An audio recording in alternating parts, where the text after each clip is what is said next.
Estamos ao vivo pelo Facebook. Eu aqui com a Renata Poloni Santos, que é advogada, minha colega de classe, que é especialista em direito empresarial, prevenção de riscos para a empresa. Tudo bem, Renata? Olá, tudo bem? Boa noite. É um prazer estar aqui com você. Olha, hoje o tema é um tema atual. Não gostaria que fosse atual, mas é porque tem muita empresa quebrando por falta de prevenção, né? Infelizmente. Como é que você vê esse cenário durante a pandemia? Piorou, melhorou? Como é que está a empresa nessa pandemia?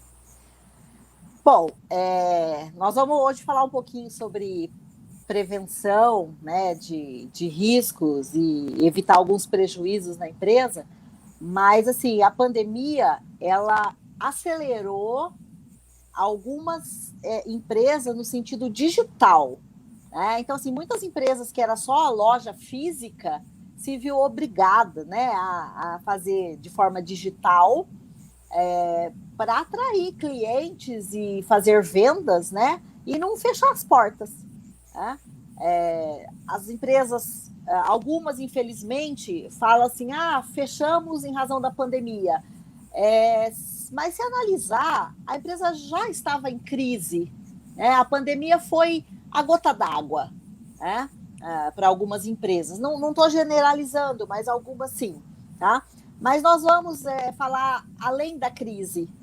Eu vou trazer aqui junto com você, nós vamos falar sobre algumas dicas para quem está começando um negócio, para quem já tem um negócio, especialmente se a empresa é uma microempresa, se é uma empresa de pequeno e médio porte, que o meu trabalho é todo voltado para empresas de portes menores, né? Que até perguntam assim, para que uma assessoria jurídica, né? Para que eu vou investir numa assessoria jurídica? E hoje eu vou trazer para vocês a importância, né, dessa prevenção jurídica para microempresa, para pequenas empresas e média empresas, tá bom? Nós vamos conversar sobre isso. Eu escuto muito se falar assim, olha, se manter a empresa os primeiros 3 anos, ela não fecha mais. Esse dado você acha que confirma? Não? Existe sim uma pesquisa que ela é feita já há bastante tempo pelo Sebrae, né? Onde ele analisa o fechamento das empresas em até 2 anos. Né? Então, assim, não significa que depois de 2 anos a empresa não vai fechar mais, né? Mas significa que nos 2 primeiros anos, se você não fez um plano de negócio, se você não estruturou a sua empresa de forma preventiva, e aí sim, ó, com base nessas dicas que nós vamos dar hoje, o negócio pode sim fechar em até 2 anos, infelizmente. Existe essa pesquisa, a estatística é verdadeira no sentido de que as empresas fecham as portas, a maioria infelizmente, de microempreendedores e empresas de pequeno porte. Eles fecham, sim, mas porque não tem uma estrutura. Se você parar para analisar, você vai perceber que no Brasil existe muito empreendedor. É muito fácil as pessoas começarem a vender alguma coisa, não é? Entendi. É, Às vezes, só que o que acontece? Muitas pessoas começam a empreender sem ser do ramo, sem ter feito um plano de negócio, sem ter estudado, né, o negócio dela. Por exemplo, agora na pandemia, tá? Vou dar um exemplo. Muitas pessoas foram demitidas, né? E sacou o dinheiro do fundo de garantia e investiu num negócio, começou a empreender, começou a vender alguma coisa online. Será que investiu certo? Será que tinha uma programação? Será que fez um plano de negócio? Será que estruturou essa empresa? Ou só pegou o dinheiro e, pela necessidade e pela falta de um novo emprego, começou a empreender? Então, É, essas empresas, elas entram nessa estatística que se fecham em até 2 anos. é uma boa pergunta, porque quando a gente fala em empreender, né, a gente precisa saber o que é o empresário, né? Sim, E a lei vai lá e fala, olha, empresário é toda pessoa que se organiza em atividade econômica para produzir bens e serviços. Quer dizer, o empresário é a pessoa, a sim. empresa é a pessoa jurídica. Isso, então assim, ó, se empresário é quem exerce profissionalmente, né? Então, ó, empresário, a profissão dele é empresário, ele exerce profissionalmente atividade econômica organizada. Ou seja, eu não acordo empresário, eu tenho que ter uma atividade econômica organizada para quê? Para produção ou circulação de bens ou serviços, né? Então, esse é o empresário. O empresário não pode simplesmente achar que eu vou abrir um negócio porque sobrou aqui um dinheiro ou porque eu recebi uma indenização de fundo de garantia e vai dar certo. Ele tem que pensar que a própria lei, igual você disse aí, né, define-se empresário, você está falando aí do Código Civil, né, no artigo 966, onde ele E, define o que é empresário. Né? E aí, empresário é exercer uma atividade econômica organizada. Eu não posso sonhar à noite dizendo assim, ó, amanhã eu sou ou serei empresário. Eu tenho que ter uma atividade econômica organizada. Então, é a primeira coisa, é o primeiro passo, ok? e aí, o que seria organizada? Seria em Eu que tenho que. sentido? Isso, eu tenho que primeiro pensar assim: qual é que vai ser o meu negócio? Né? E quando eu penso num negócio, eu posso ter algumas perguntas inicialmente, tá? Não basta, vou querer abrir um emprego. Primeiro, uma empresa. Primeiro, você tem que ver se esse negócio, onde é que você quer montar esse negócio. Então, ele tem que ser estruturado, né? Organizado no sentido de que você vai ter que ter contratos, você vai ter um espaço. Hoje em dia, né, mais online, mas mesmo assim você tem que fazer a abertura de uma empresa, né? Então, assim, você tem que perguntar: a minha empresa tem uma missão? Eu vou ter sócios? Eu vou ter funcionários? Né? Que tipo de serviço? Eu vou prestar serviço ou vou vender mercadorias? Né? Eu tenho um planejamento? No meu planejamento de negócio, eu vou tirar férias? Então, olha quantas perguntas assim que parecem sem sentido, mas que fazem todo o sentido para iniciar um negócio. Tá? E Guilherme, nesse sentido, as pessoas que empreendem, né, os empreendedores, são donos de grandes ideias. Só que precisa ter um planejamento, não só financeiro. Né? Óbvio que tem que ter um planejamento financeiro, tem que ter um investimento, mas existem algumas empresas que se consegue iniciar com pouco dinheiro. Por isso que a gente diz assim que o brasileiro é muito empreendedor, porque ele pega o dinheiro do fundo de garantia dele, que às vezes não é muita coisa, e consegue se virar, entre aspas, né?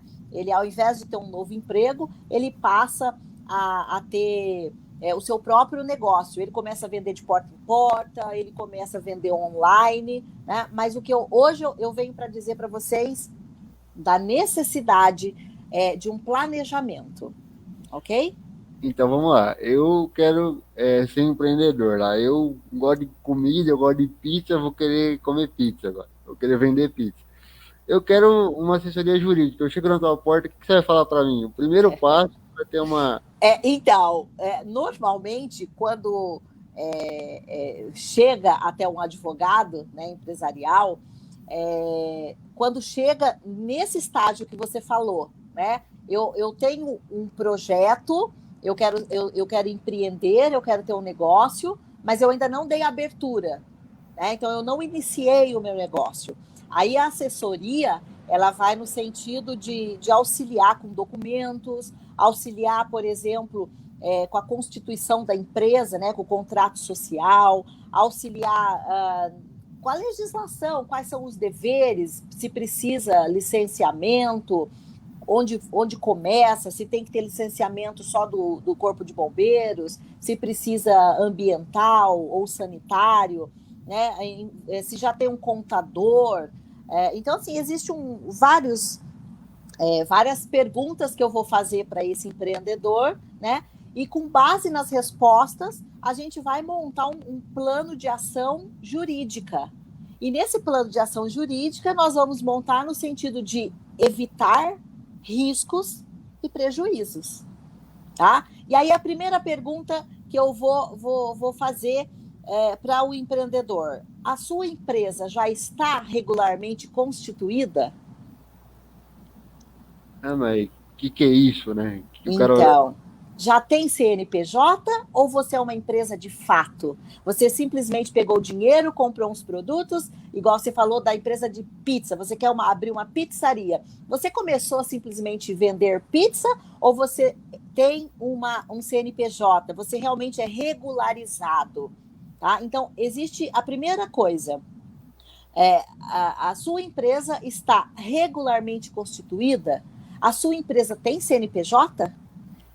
E Aí qual o a cara, importância, aí o né? cara vira e fala, nossa, eu não sei o que é isso, né, doutora? Então, aí a importância, né? Qual é a importância de ter um CNPJ? É separar a pessoa física da pessoa jurídica. É separar você, Guilherme, da pizzaria.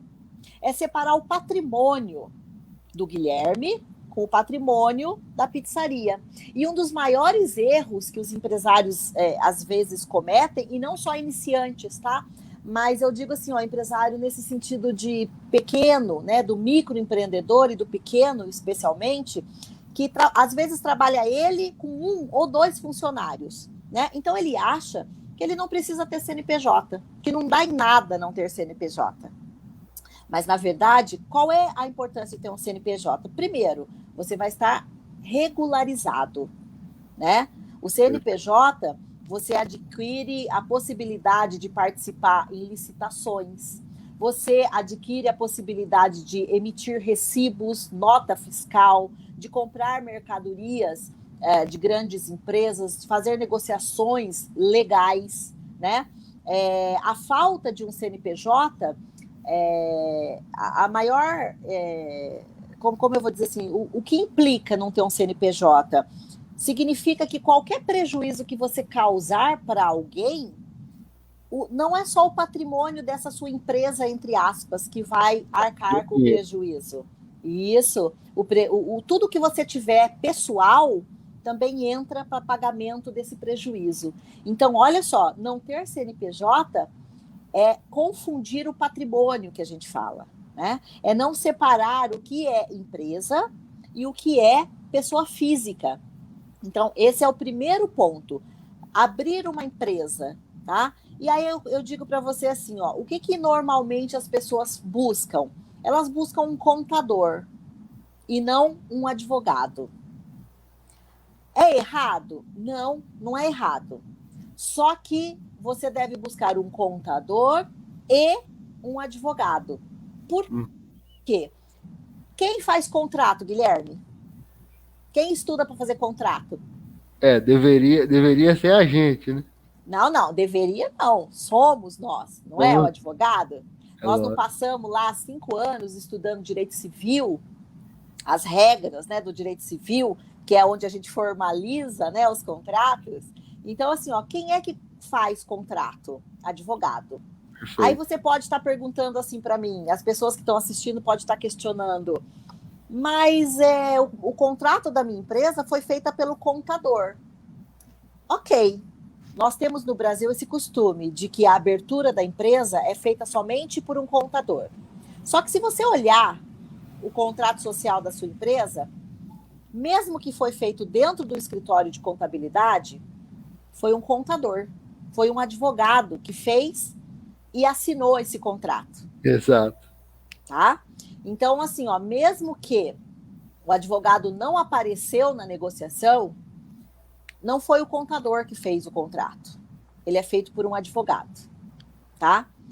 Só que, aí eu abro um parênteses para dizer assim, que tem escritórios de contabilidade que fazem um Ctrl+C, um Ctrl+V da internet, né?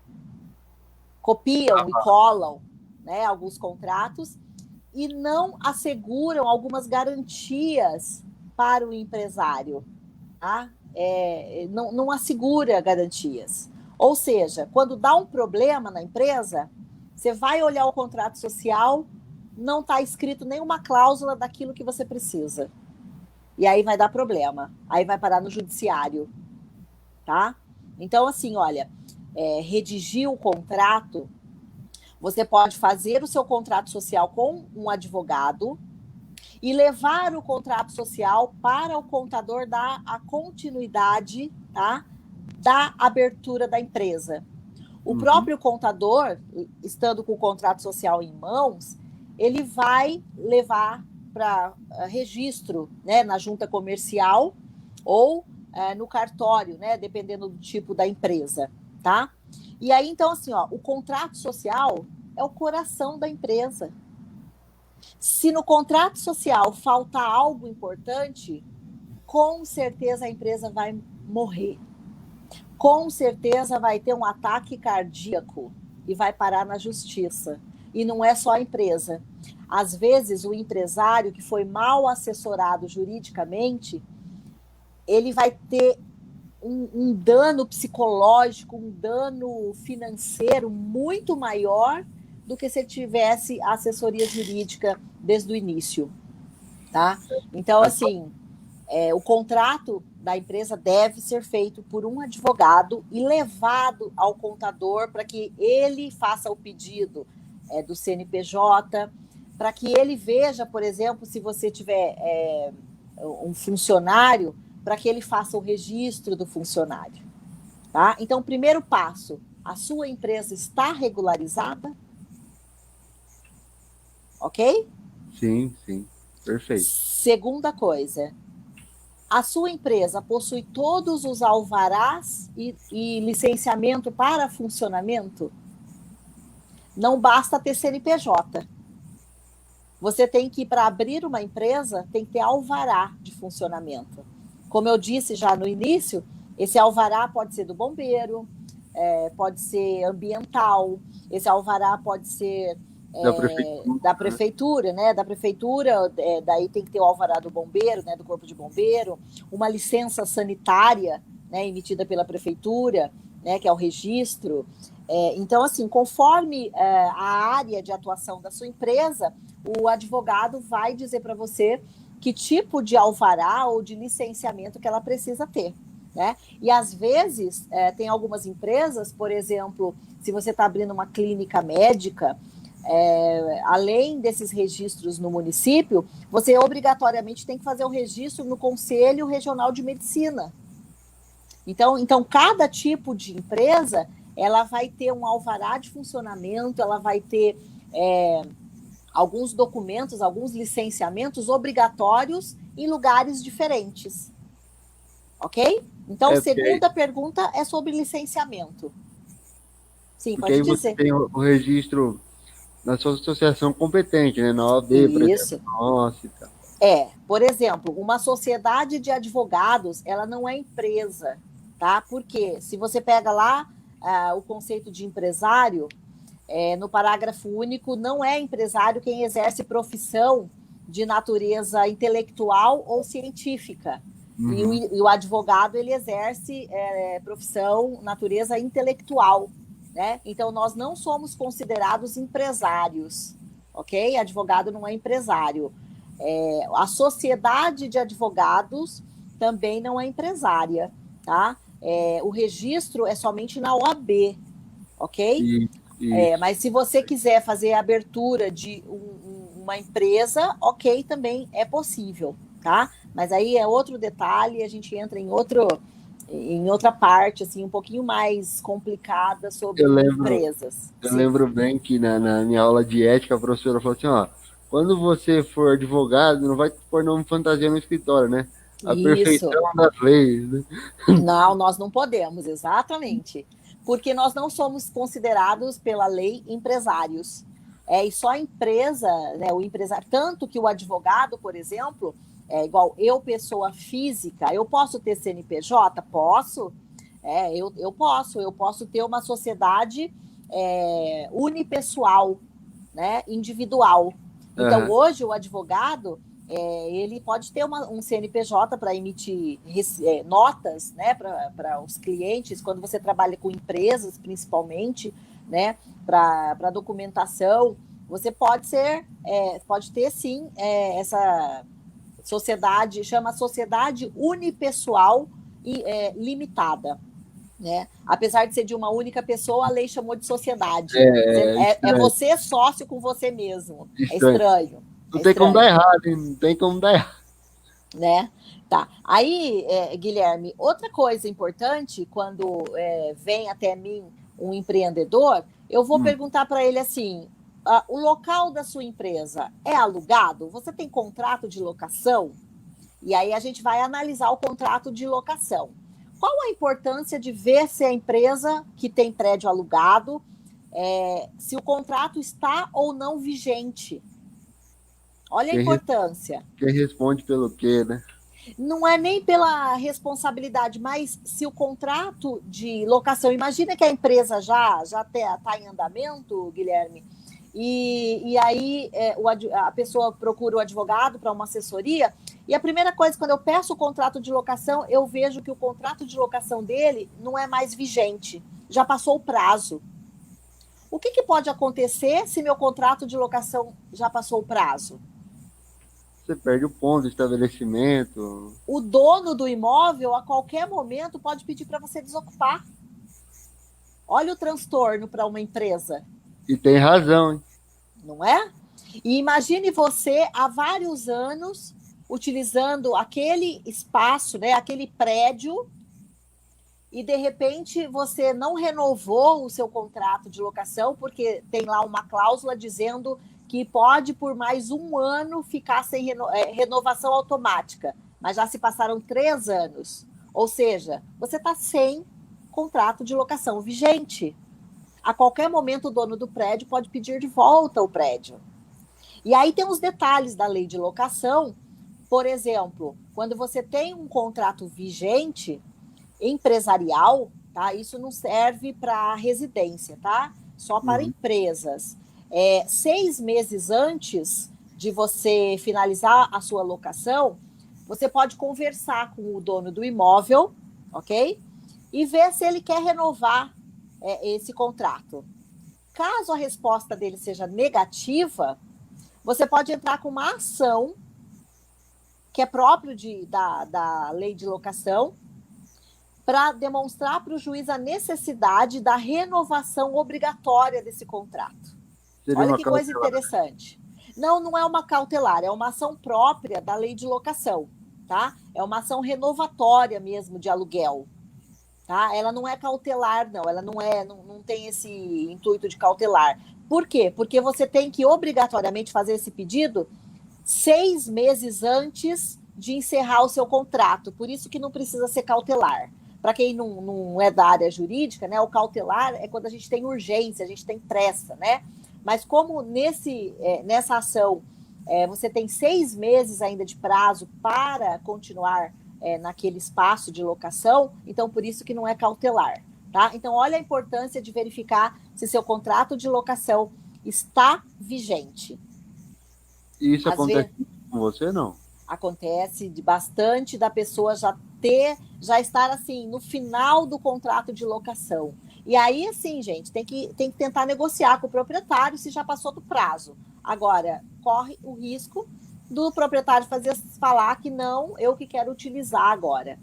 E aí tem outra coisa no contrato de locação, outra dica. A própria lei civil, ela vai dizer isso, tá? Ela vai te garantir.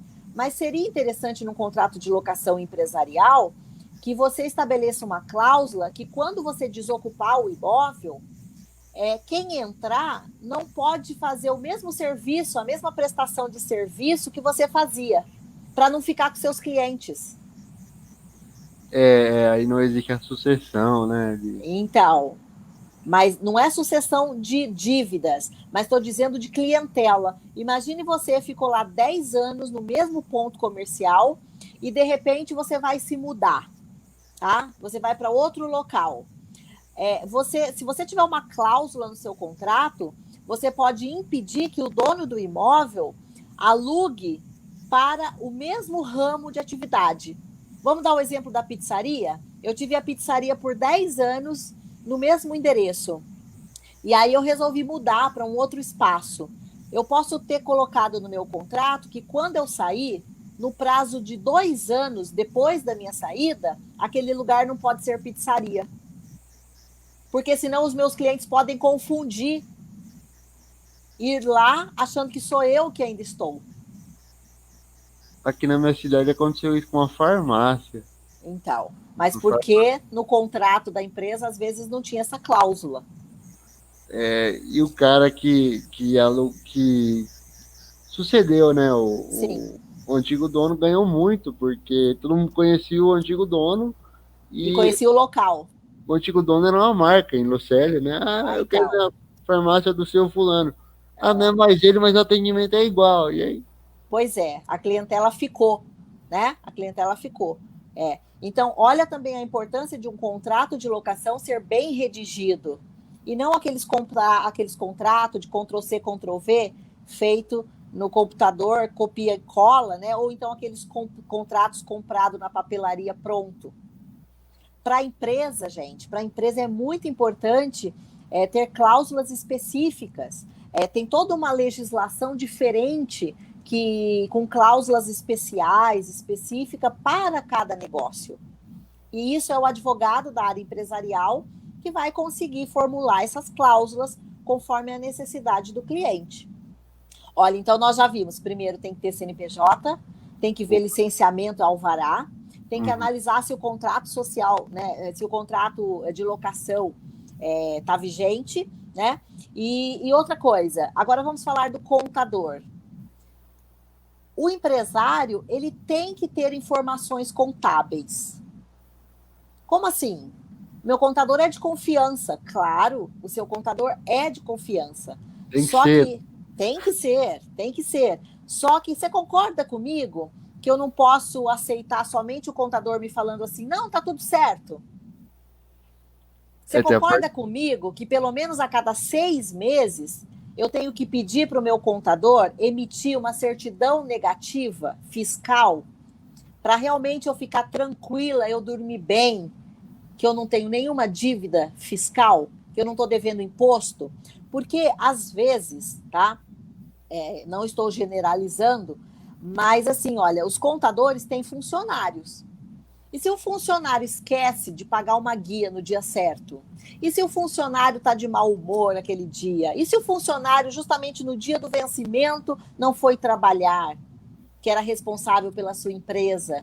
E às vezes passa batido de outros serviços, paga a guia com atraso ou deixa de pagar. Então, assim, ó, é muito interessante ter informações contábeis, por mais que você confie no seu contador. Tá? É uma prestação de contas, pedir uma certidão negativa fiscal.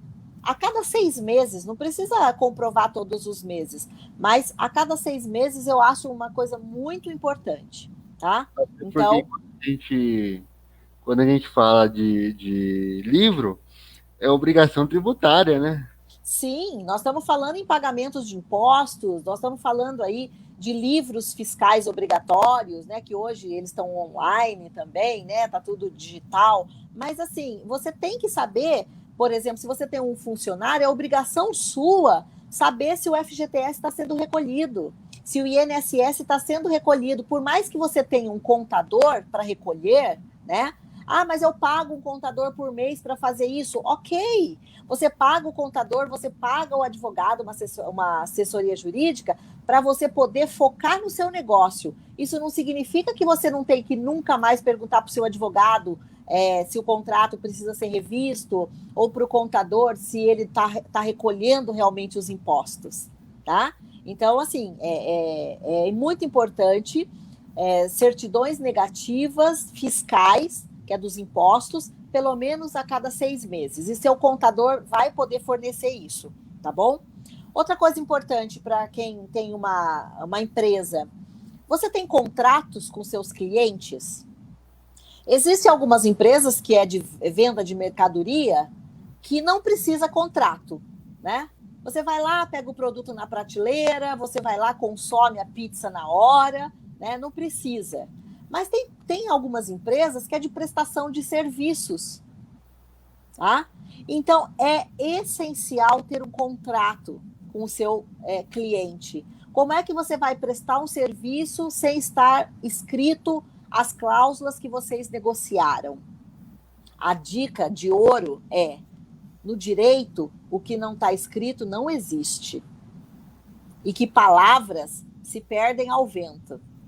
Então, contrato por escrito com o seu cliente. Você é arquiteto, você é um advogado. Nós não fazemos contrato de prestação de serviços e cobrança de honorários? Você não faz com seus clientes? Eu faço, tá em falta, inclusive, viu, gente? Pode aparecer aí. Aí, pronto. Vamos lá aparecer nos clientes para o Dr. Guilherme que nós precisamos fazer uns contratos de prestação de serviços. Vamos. Então, olha só, o que vai constar nesse contrato de prestação de serviço? O serviço que você vai prestar. Quanto tempo você vai prestar esse serviço? Que dias que você vai prestar esse serviço? Qual é o valor que você está cobrando pelo serviço? Então, assim, são coisas importantíssimas. Por quê? Para que serve contrato? Contrato serve para a hora que alguma coisa dá errado, você ter um documento para poder cobrar a outra pessoa. Certinho. E assim, e é o que diferencia a relação trabalhista da não trabalhista, né? Eventual ou não. Então, na verdade, trabalhista, eu costumo falar que trabalhista sem contrato, sem registro, é empregado. Já vamos falar um pouquinho sobre a legislação trabalhista. O Guilherme, falar em já, vai conferindo o horário aí, porque senão eu falo muito e acaba o tempo, hein? Não, pode torar o pau. Então, tá bom. Olha, então assim, contrato com cliente. Se você é prestador de serviço, empresário, prestador de serviço, tenha contrato por escrito. Isso demonstra transparência, demonstra credibilidade.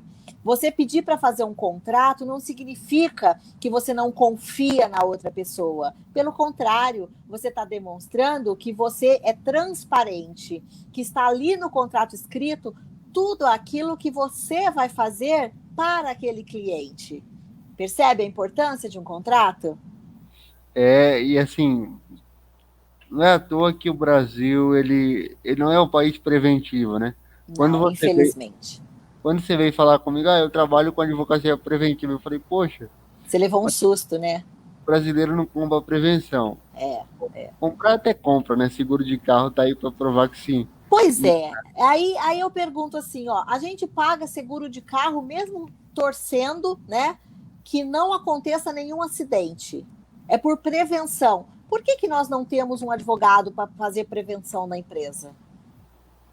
Mas o advogado não está aí só a hora que der errado? Não é então, assim. Advogado nem sempre consegue apagar o incêndio, né? O advogado preventivo, nas empresas principalmente, ele serve para prevenir, ele serve para antecipar os problemas que aquela empresa, os riscos e os prejuízos que aquela empresa pode ter durante algum tempo, né? E aí, assim, nós vimos que o primeiro prejuízo é não ter CNPJ. O segundo prejuízo é não ter alvará, não ter licenciamento. O terceiro prejuízo é um contrato de locação fora da vigência.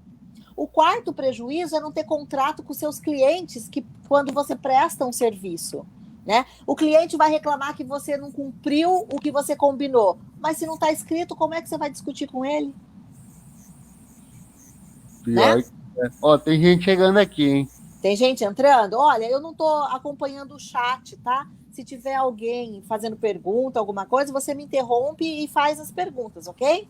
Bárbara Trujillo, boa noite. A Bárbara Trujillo, um abraço. São meus ex-alunos, são advogados hoje, a Bárbara Trujillo chegando. Um abraço, viu, Bárbara? Sinira Calixto, boa noite. A Sinira também, Sinira, Bárbara. Que prazer ter vocês aqui na live conosco. Quando a professora é boa, o pessoal não esquece não, olha lá. Olha lá. Obrigada, hein, gente? Obrigada pela presença de vocês. Deixa eu dizer outra coisa importante, Guilherme. A sua empresa, né? Você como empresário, o Código de Defesa do Consumidor, ele para você é benefício ou é prejuízo? né? Então, o empresário, quando escuta Código de Defesa do Consumidor, ele foi feito para o consumidor, certo? Perfeito. Mas o empresário, ele tem que usar o Código de Defesa do Consumidor para evitar problemas com o consumidor. Ou seja, ele tem que conhecer também o Código de Defesa do Consumidor. Como assim? Ele tem que saber sobre produtos vencidos, o que acontece com o consumidor, quais os direitos que o consumidor tem, por exemplo, se ele fez uma compra online, na troca, na devolução do produto, qual é esse prazo, né? A gente, nós, tanto eu quanto você, né? Eu moro em Martinópolis, você mora em Lucélia, interior de São Paulo, ambas as cidades, cidades pequenas, né? Nós temos a vantagem de conhecermos os donos das empresas, de conhecermos os vendedores das empresas, e a gente faz compra, e na própria loja tem normalmente fixado assim, troca no máximo em 30 dias. Quando a gente faz a compra presencial, a loja não é obrigada a trocar. Né? Então, assim, o consumidor, ele às vezes exige alguns direitos que ele não tem. E por que o empresário, então, precisa conhecer o Código de Defesa do Consumidor?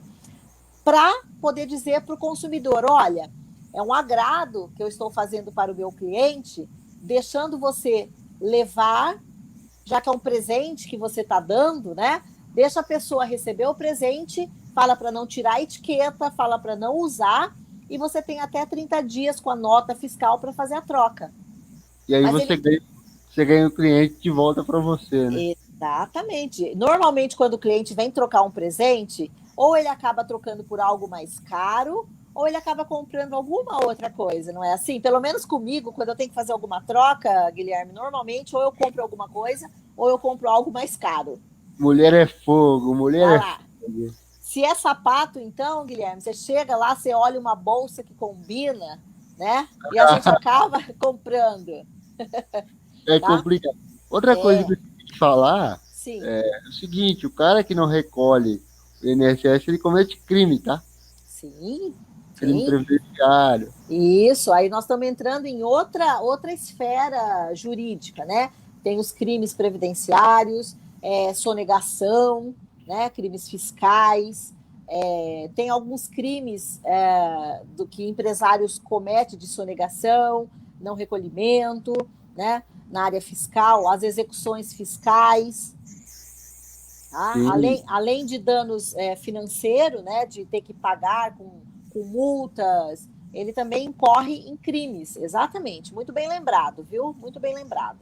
E tem outra história. Eu É, tô para você falou, ó, você faz assessoria para médio porte, né? O que é médio porte pro mundo jurídico aí? então, existe uma lei complementar, que ela é de 2006, tá? A número 123 de 2006, que ela define o que é uma pequena empresa e o que é uma empresa de pequeno porte. É conforme na legislação, ela vai estabelecer o rendimento anual. Então, assim, os ganhos dentro de uma faixa, né, anual, ela vai se encaixar como microempreendedor ou como pequena empresa, ou ela vai ser uma média ou grande empresa. Então, a própria legislação que estabelece, tá, conforme o valor anual que ela recebe. Tá? Isso está na Lei Complementar 123 de 2006. E ela foi atualizada e ela já inclui startups, ela já inclui algumas outras modalidades empresariais também. Tá? Então, quem tiver curiosidade, Lei Complementar 123 de 2006, ok? Semana que vem tem uma live, uma trabalhista, que eu vou explicar se essa relação entre iFood e entregador é uma relação de emprego, não é? Vai ficar bem. Olha, que legal. Você vai encontrar bastante coisa atual por causa da pandemia, né? Tem É o muito direito. legal. E aí eu chego no tema central, mas não final, que é o que é um risco para você? Eu chego, ó, tô com risco na empresa, e aí? Então, o risco empresarial, eu entendo que é tudo isso que nós estamos aqui falando, tá? É risco empresarial eu não ter, por exemplo, os contratos bem redigidos.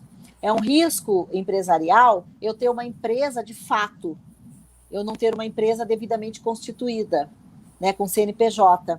É um risco empresarial eu ser despejado porque o meu contrato de locação não está vigente. É um risco empresarial eu não cumprir, eu não respeitar o Código de Defesa do Consumidor. Por exemplo, não querendo trocar um produto que ele comprou online. Ou então ele compra uma coisa, eu entrego outra e depois não quero fazer a troca. Com certeza ele vai ajuizar uma ação. Com certeza ele vai ganhar essa ação e eu vou ter que pagar danos, não só materiais, mas aí ele vai dizer um monte de coisa e eu vou ter que pagar danos morais. É Mas risco. e o nome na praça, né? Então, sem contar que você acaba perdendo a credibilidade com outros clientes, né? E é um risco empresarial não cumprir legislação trabalhista, tá? Então, gente, olha, é muito importante para o empresário contratar o empregado de acordo, eu costumo dizer assim, em conformidade com a lei. Se você quer ter um empregado, você tem que registrar o seu empregado, tá? Você tem que fazer registro. Você tem, por exemplo, dependendo da sua área, vamos pensar na pizzaria, igual você falou no início, você tem que ter EPIs, né, que é aqueles equipamentos de proteção individual. Você tem que fornecer para ele luva para fazer a pizza, aquela touca, né? Você tem que fornecer a máscara porque está mexendo com alimentos. Então, assim, dependendo se é uma fábrica, tem que fornecer aqueles capacetes, óculos, tem que fornecer aquele protetor auricular se o lugar é muito barulhento, tem que proteger o uniforme, fornecer uniformes, tem que fornecer aquelas sapatos especiais, botas específicas. Então, assim, ó, EPIs é obrigação do empresário, né, do patrão. Vale transporte, né, se é obrigatório, salário família, o que mais?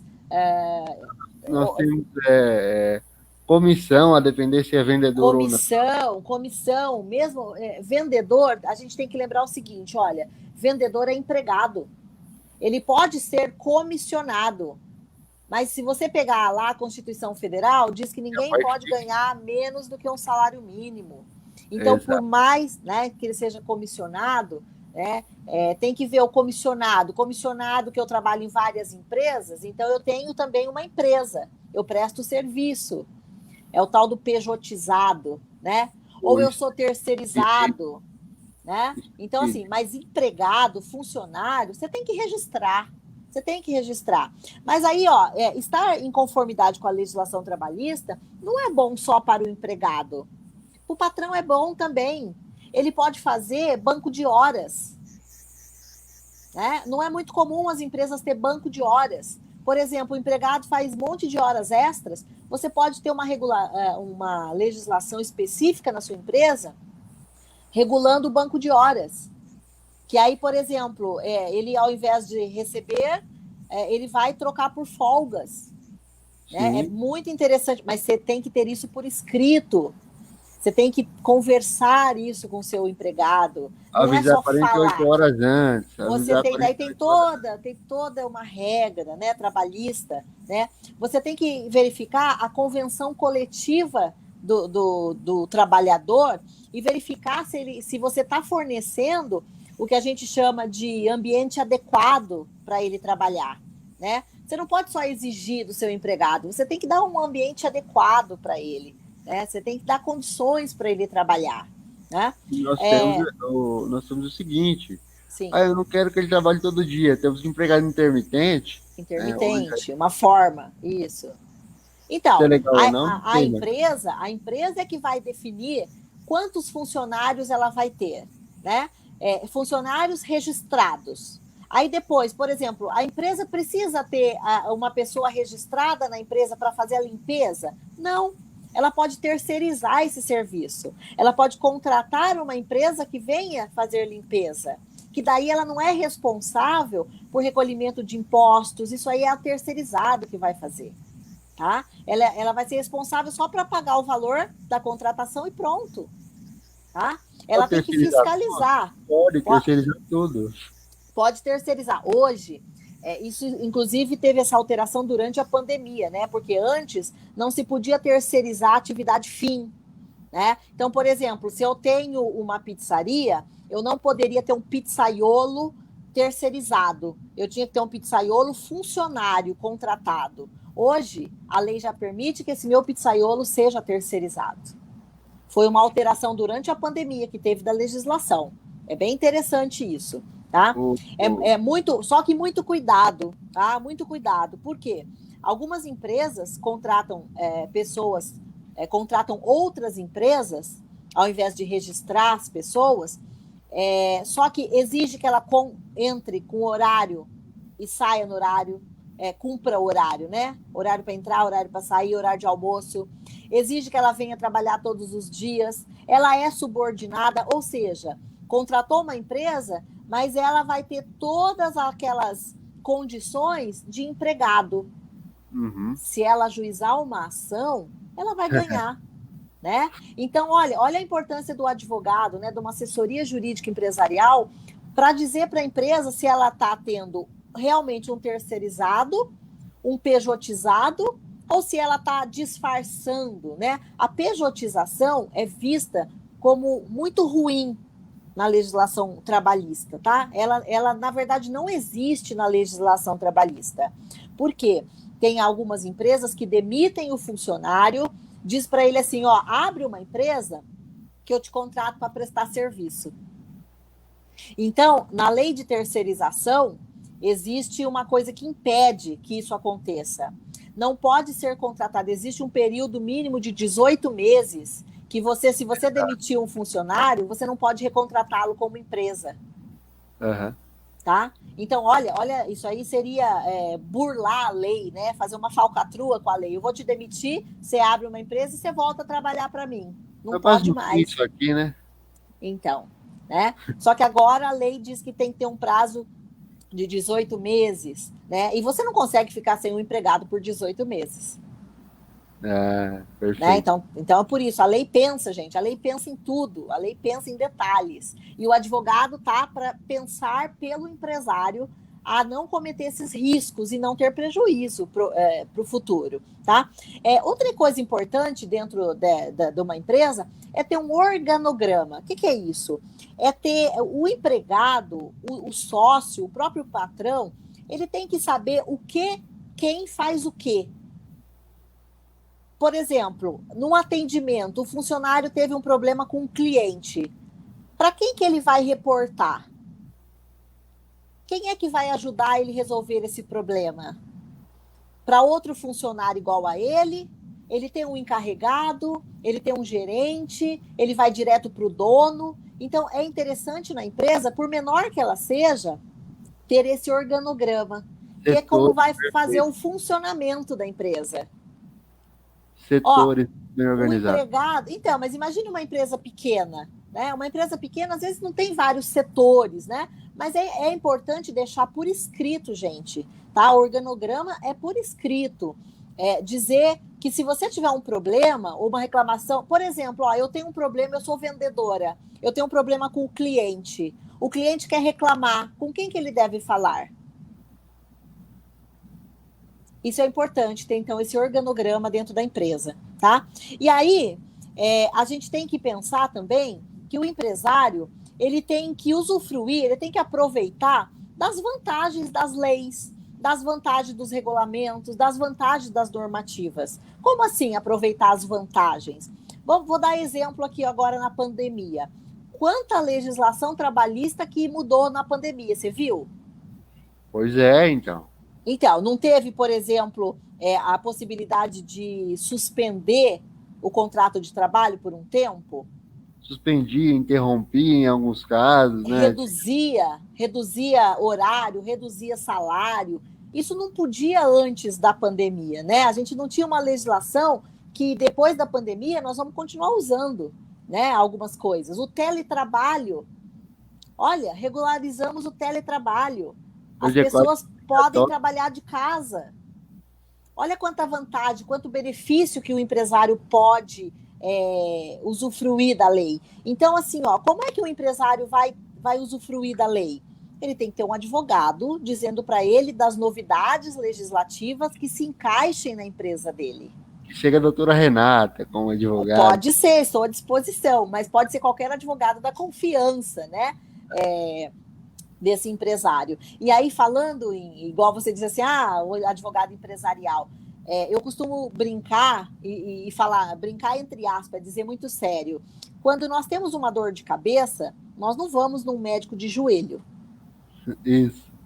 Então, se eu estou abrindo uma empresa, eu tenho que ir num advogado que atenda empresarial, que atenda empresas, e não num advogado que atenda, por exemplo, direito de trânsito, criminal. Eu sou muito católico aqui na minha cidade. Sim. E meu padrinho fala assim, meu padrinho de Crisma, ele fala assim, certo. Olha, você não precisa saber tudo, mas tem o telefone de quem sabe. Isso! Olha, então eu vou dizer para você assim, parceria é tudo, Guilherme. E já falando em parceria, você comentou aí o nome da Bárbara, da Sinira, o Diego deve estar aí também na live. Tá aqui. Então, são meus parceiros de negócio. Eu atendo a área empresarial. Eles atendem a área criminal, eles são criminalistas, né? O Diego e a Bárbara. A Sinira, ela tem uma especialidade também em direito público, né? Na parte administrativa, ela tem todo um conhecimento administrativo. Então, assim, eu faço parcerias daquilo que eu não atuo, daquilo que eu não sei. Por quê? Você concorda comigo que quem sabe tudo não sabe nada? Não é? O advogado, eu vou ser bem sincera, se na placa do escritório, né? Quando o escritório tem placa, né? Se na placa do escritório tem que eu faço empresarial, civil, direito de família, criminal, penal, trabalhista, previdenciário, eu corro desse advogado. Porque quem faz tudo não é especialista em nada. E aí vou dizer na minha área, na área empresarial, existe uma legislação muito específica. Existe vários, não existe um código só de leis empresarial. Então, o direito empresarial, ele pode abranger o direito do trabalho para empresas, o direito tributário para empresas, né? Então, assim, ele tem uma gama muito grande, tá? E qual que eu escolhi? Eu escolhi a parte preventiva.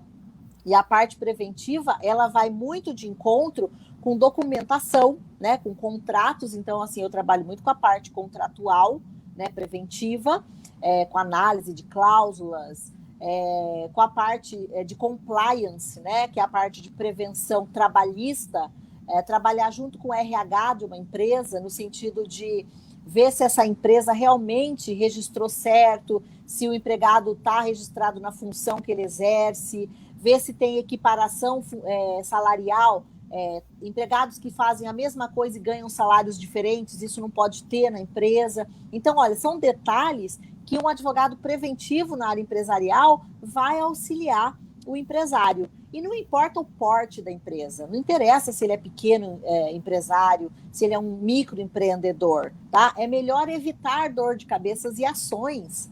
Por isso que eu falo assim, eu faço prevenção e redução de risco na empresa. Por quê? Porque eu tenho um conhecimento específico e que, conforme a tua atuação, eu vou direcionar qual a legislação que você pode ter problema e evitar esses problemas. Então, por isso, evitar riscos e prejuízos nas empresas, tá? E aí, para a gente finalizar o tema, que às vezes os empresários deixam passar, é o registro da marca. Às vezes, o empresário usa por vários anos um nome e não registra esse nome. Às vezes o empresário tem um nome e um símbolo, né? Que é o logotipo, né? Uma figura. Né? A marca, né? A marca, o desenho, né? Quando a gente pensa, por exemplo, Nike, o que vem na sua cabeça? Aquele símbolo da Nike, né? Sim. Vem, além do nome escrito Nike, vem aquele símbolo. Né? Quando a gente pensa em McDonald's, o que vem? Aquele M amarelo, não é? Então, assim, às vezes você usa por muito tempo uma marca sem registro e você pode ter prejuízo, porque você não registrou a sua marca. Como assim ter prejuízo? Se alguém registra a sua marca, mesmo que você utiliza por vários anos, você é obrigado a mudar o nome. Você é obrigado a deixar de utilizar aquela figura que você usa como o desenho da sua marca. Ou então, a pessoa vai vender para você a sua marca. Olha o prejuízo. E como eu falo em prejuízo, imagina, ó, você fez toda uma papelaria da sua marca. Você tem cartão, você tem nota fiscal, você tem recibo, você tem panfleto, você tem embalagens, você tem um design na frente da sua loja com o nome, um letreiro. Tudo isso vai ter que ser modificado. Olha o prejuízo. Então, a minha dica é, quando você começar a pensar num negócio, procure um advogado especializado na área empresarial para ele fazer uma pesquisa de tudo o que você vai precisar antes de começar o seu negócio. Né? Porque depois, às vezes ele consegue amenizar, consegue resolver algumas coisas, mas às vezes não, por falta de documentos, por falta de orientação que você teve anteriormente, você não consegue depois modificar, né? Então, é muito importante fazer essa parte preventiva de riscos e prejuízos nas empresas. A gente, como o empresário, né, ele quer o quê? Prosperar o negócio. E aí, eu não sei se você chegou a ler, eu fiz uma publicação hoje de um spoiler da nossa live, né? E eu vou até ler a frase que eu coloquei. Eu disse assim, ó, que o negócio mais seguro, né, com prevenção de riscos e prejuízo, e auxílio na tomada de decisões, é o diferencial para o crescimento e continuidade da sua empresa. Então, olha só, a sua empresa não vai morrer em 2 anos se você teve uma parte preventiva de riscos e prejuízos. Se você procurou um advogado especialista em direito empresarial para te dizer o que era necessário. E eu acho que né, a gente falou bastante coisa, né, demos bastante dicas, né, para os empresários. E deixo à disposição, Guilherme, para quem quiser fazer alguma pergunta, ou se fez alguma pergunta que eu não respondi, ou se depois, ao assistir essa live, tiver alguma dúvida, pode enviar a pergunta para você ou para mim, não tem problema, né? Que eu respondo com prazer. Tá bom? Eu vou ler os comentários aqui então, hein? Ah, ok. Bárbara Trodilho, amo essa professora. Ah, obrigada. A melhor de empresarial, olha só. Olha isso. Diego Gomes, live show. Ah, Guilherme, quero aqui dizer para você, lembra que eu comentei que tinha um advogado que foi meu aluno, que acho que assistiu uma palestra sua na UAB de Presidente Prudente? Uhum. Diego Gomes. Ô, Diego, obrigado por ter assistido, por ter aguentado um pouquinho. Obrigado, querido. Ele te conheceu primeiro do que eu, hein? Não, ele falou bem, eu não paguei nada para ele. Não, então, ele falou bem, olha que legal. Aí a Bárbara de novo. Fã-clube da dona Renata Santos. Fã-clube, já tem ela. Fã-clube, olha isso. Clínica Pereira, show. Olha. Nossa. Jonathan, que legal. O Diego Gomes, isso é uma parceria de sucesso. Isso, nós temos uma parceria de sucesso mesmo. E eu fico muito feliz com os meus parceiros de negócio, que a maior parte deles são ex-alunos. Olha que responsabilidade, que coisa boa, né? Saber que você tem um aluno que hoje é um advogado de sucesso e que atua numa área que você não atua e que quando você precisa, você pode se socorrer com eles. Eu fico muito orgulhosa deles. Foi realmente boa ou não, né? Assim, mesmo que eles não tenham atuação na área que eu dei aula, né? Existe algumas afinidades, né? Que são recíprocas, né? E que a gente mantém aí fora da faculdade. Considerações finais, por gentileza? Então, a dica, então, é que não tenha preconceito, né, de ter um advogado com prevenção de riscos na sua empresa, independente do porte dela. Muitos empresários acham que custa caro ter um advogado assessorando a empresa de pequeno porte ou um microempreendedor. Eu te garanto, né, ao empresário empreendedor, ao microempreendedor e ao de pequeno e médio porte, que uma assessoria jurídica empresarial custa bem menos do que uma demanda judicial. Ela custa bem menos financeiramente, ela custa bem menos psicologicamente também. Tá bom? E assim, Guilherme, muito obrigada pelo convite. Fiquei super feliz de estar aqui realizando essa live com você, tá bom? E me coloco à disposição para aquilo que você precisar. Inclusive, já te convidei para vir conhecer Martinópolis. Vamos. Próximo passo é um artigo, tá? Isso.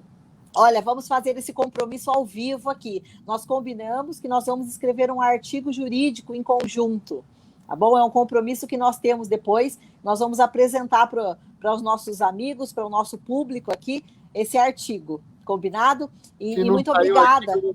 Se não sair o artigo, eu vou sair andando.